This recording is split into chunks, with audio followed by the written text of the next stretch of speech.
Hello everyone, welcome to the TTV News with some last events in our province, and now we come into details. Ladies and gentlemen, in November the 3rd of 2022, the Central Committee of the Vietnam Women's Union held the opening ceremony of a professional training course on the work of the association and the union in 2022. Attending the class, there were 90 women who are officers of the union at grassroots levels and the branch head in the localities. Ms. Lương Thị Thúy, member of the Executive Committee, Deputy Head of the Central Organization Committee of the Union, said this is the first year of implementing the resolution of the 13th National Congress of Women's Deputies for the 2022 and 2027 term. Especially after the Women's Congress at all levels, the number of branch leaders in the grassroots branches had many great changes, and therefore the Central Committee of the Women's Unions chose Tây Ninh and Bình Phước provinces as the two provinces in the southeast region to do the pilot work, and at the same time understand the situation for the grassroots in implementing the training and retaining work. The appropriate level information and communication from the central to the union at all levels on the charter resolution, the work of gathering the women to develop members in the current situation. During the 15 days of study, the trainees were able to listen to the sharing of content, topics of new points in the Charter of the Vietnam Women's Union term the 13th, and guidance on the Union Charter, the topic of new regulation of the Vietnam Women's Union of membership fees, union funds, topic for women's gathering, development, membership management, and guidance on how to prioritize and select issues to suit the realities of each locality and guiding to living skills.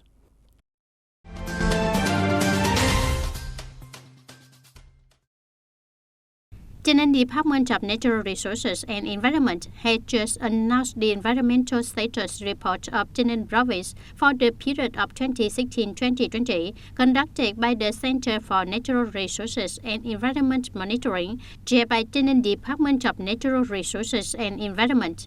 The report gave an overview of the socio-economic development of Tây Ninh Province in recent years, focused on analyzing the current state of quality of water, air and soil environment components, biodiversity conservation, solid waste management. The report has identified existing problems and difficulties in environmental protection in the period of 2016-2020, identified challenges in management and proposed solutions to be implemented in the coming time to reduce pollution and improve environmental quality. At the same time, the report is also a source of reference material in the management, research, and implementation of policies related to environmental protection activities. And in the morning of November the 3rd of 2022, the delegation of the Vietnam Phalang Front Committee of Tây Ninh Province visited and congratulated Cao Đài religious organizations on the occasion of the 98th anniversary of the establishment of Cao Đài Initiation. In the inner campus of the Holy See, the delegation visited and congratulated the Holy See Cao Đài Church. Receiving the delegation, there was the head of the church, Thượng Tam Thanh. The head of the church, Thượng Tam Thanh, thanked the party leaders, the Phalang Front committees and authorities at all levels of the Tây Ninh Province for their attention. The delegation also visited the Cao Đài Church Representative Committee, the Correction Committee, and the Tây Ninh Holy See Cao Đài Church Representative Board. At the display visited, Mr. Hồ Đức Hải, Vice Chairman of Provincial Vietnam Phalang Front Committee, sent good wishes to the dignitaries and positions on the occasion of the great celebration of the 98th anniversary of the Cao Đài Initiation. At the same time, he wishes that the dignitaries, officials, Cao Đài religious followers with the spirit of country glory, pride religion, contribute to participate in responding to emulation movements and campaigns organized by the Phalang Front Committee and the National Front, socio-political organization launched, contributing to the consolidation and strengthening the great national unity.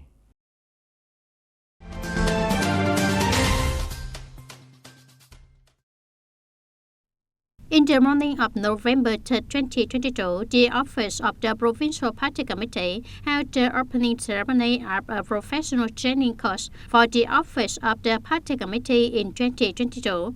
According to the plan, within 3 days, more than 130 students from the consulting and assisting agencies of the Provincial Party Committee, the Office of the National Assembly Delegation, and the Provincial People's Council, the Office of the Provincial People's Committee, the Provincial Youth Union, the officers of the district, town, city, and provincial party committees will be trained in the following contents: formulating and appraising projects for submission to party committee meetings, action plans, plans and resolutions to submit to party committees, information serving committees, building the work program of the party committee, organizing meetings of committees, achieve role clerical work, make records and submit them to a chief of the agency, manage documents and sales.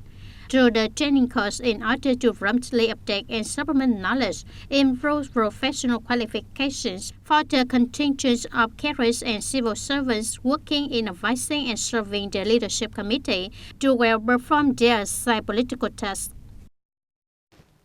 And in order to achieve the goal of controlling the COVID-19 pandemic, preventing the outbreak from the resurfacing, the Provincial People's Committee requires provincial departments, associations and branches, the People's Committee of District, Towns and Tenant City to work together, coordinate together to speed up the progress of vaccination against the COVID-19 pandemic in the province.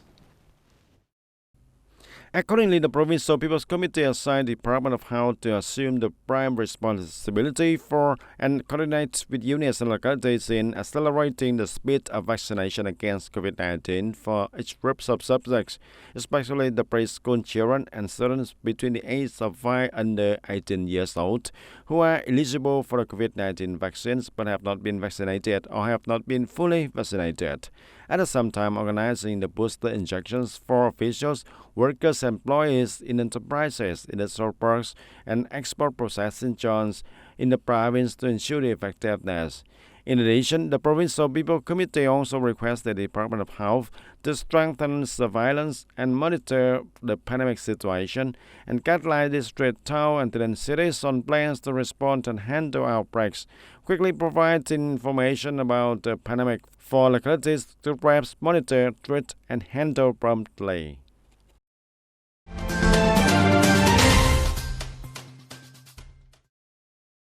On November 2nd, the People's Committee of Long Ton Backward Hoa Tân Thao held a ceremony to present the Great Solidarity House to households in the area.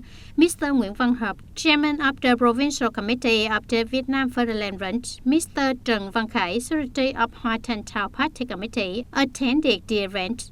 The house was given to Mr. Phan Văn Rêu, born in 1956 in Long Mỹ Quarter. The cost of building the Great Solidarity House is 85 million Vietnam dong, of which Gia Lâm TayNinhTV Import Export Company Limited supports 60 million Vietnam dong, and Mr. Đặng Hoàng Chương, Long Tân Quarter, supports 25 million Vietnam dong. At the house handover ceremony, leaders of the Provincial Vietnam Fatherland Front Committee and local authorities presented many gifts and wished Mr. Rev's family good health and strive to rise up in life. And ladies and gentlemen, Tenant City currently has a very modern road system compared to other urban areas in the province, meeting the travel and transportation needs of the people and connecting with other districts in the province. However, there are still some material roads of the city that are in various degrees of deterioration. And now we come into the protest about this repair of the street and roads. The August Revolution Boulevard is one of the arterial roads located in the center of the city and the face of the city. However, this road is often encroached on the sidewalks in many sections and the image also both unsightly and unsafe. One of the center, the Trường Chinh Road connecting the area of Hiệp Ninh Ward and the newly established wards of the city is being measured by workers for temporary repair. However, the people on both sides on the roads are still uneasy because the road surface has been patched many times, but after only a few months, it is plowed up and created a new potholes. The people also often find available materials to fill potholes by themselves, but it is not effective. It's been a while. Go and ask for a few places where the people build houses with 3 pieces of rubber, which I bring back to build on, but the car is still running, and many times when pouring cement against, it does not stick together, and then the water was flooded. The people ran without falling. For the road managed by the city regularly has planned to repair and overcome the basic errors that voters reflect. And first of all, there are kilometers and kilometers of roads that been invested in the past, but the current condition is also damaged, difficult to travel, with potholes from a city urban roads connection to the center. Although the city has regularly patched and repaired minor roads on the roads managed by the city and state by the leaders of the City People's Committee, the reality shows that the city has not been able to repair many roads in time, especially the main roads. And as for the branch roads, at least the situation of damage and flooding is uncommon in non-communes and worse. The roads are managed by the province and the city and have important connectivity. Some lines are in varying state of disrepair, and people in the Nissan world have reflected on the degraded state of Bala Street many times during the constituency meetings. This is a route connecting directly to Badang Mountain Tourist Area, and this route does not have a drainage ditch. There's a lot of traffic, but I don't have a corridors. The sidewalks for pedestrians are quite dangerous. In addition, in the rainy season, traveling is quite inconvenient, and it is difficult for me to go into the house. Meanwhile, the TayNinhTV Street, which is also a route managed by the province, has been patched not long ago, but now the road surface has new potholes appearing. This street has a very traffic density. The heavy traffic is quite high, causing more insecurity for the people, and like Bala Street, these roads do not have a drainage ditch system. Some of the roads and streets have not been invested in drainage system. The sidewalks and trees, so the prevention of flooding and urban beauty are not guaranteed due to the lack of serious investment. And from the opinion of voters, the City People's Committee has proposed to the Provincial People's Committee and Provincial People's Council has agreed to consider and approve including it in the medium-term public investment plan for the 2021 to 2025 period. And the road network in the city areas is more than 212 main roads and 400 alleys with a total length of over 437 kilometers. The city medium-term public investment plan for the period of 2021 to 2025 has been approved by the competent authorities with over 1,559 billion Vietnam dong. And notable, the content in this public investment plan is to invest in projects connecting the region and tourist areas in the area, empowering and completing the drainage system on the main roads and main streets also. And that's all for the TTV News today. Thank you for joining with us and see you next time.